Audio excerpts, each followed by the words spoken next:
நீங்கள் இன்று எந்த சூழ்நிலையில் இருக்கிறீர்கள்? மனச்சோர்வா? வலியில்லா சூழலா? இதிலிருந்து வெளியே வர முடியாதே என்று நினைக்கிறீர்களா? யோனா ஒரு பெரிய மீனின் வயிற்றுக்குள் இருந்தான். இருள், மூச்சுத் திணறல், நம்பிக்கையில்லாத ஆழம். அந்த இடத்திலிருந்து யோனா சொன்ன வார்த்தை தான் இது. என் நெருக்கத்தில் கர்த்தரை நோக்கி கூப்பிட்டேன். அவர் எனக்கு செவி கொடுத்தார் என்று. மனிதர் கேட்கையாத இடம், யாரும் உதவ முடியாத சூழல், அந்த ஆழத்திலிருந்தும் தேவன் உங்கள் குரலையும் கேட்கிறார். நீங்கள் பள்ளத்தாக்கில் இருந்தாலும், தோல்வியில் இருந்தாலும், கண்ணீரில் இருந்தாலும், ஒரு ஜெபம், ஒரு கூச்சல், ஓ கர்த்தாவே என்று அழையுங்கள். அது போதும்.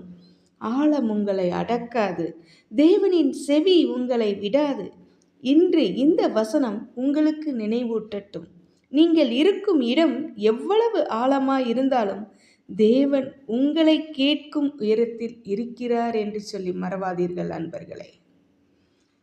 கஷ்டத்திலும் பணப்பிரச்சனையிலும் துன்பத்திலும் துயரத்திலும் இருக்கிறீர்களா? தேவனை நோக்கி கூப்பிடுவோமா?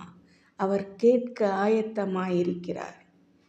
கர்த்தர் தாமே உங்களை ஆசீர்வதிப்பாராக. ஆமென்.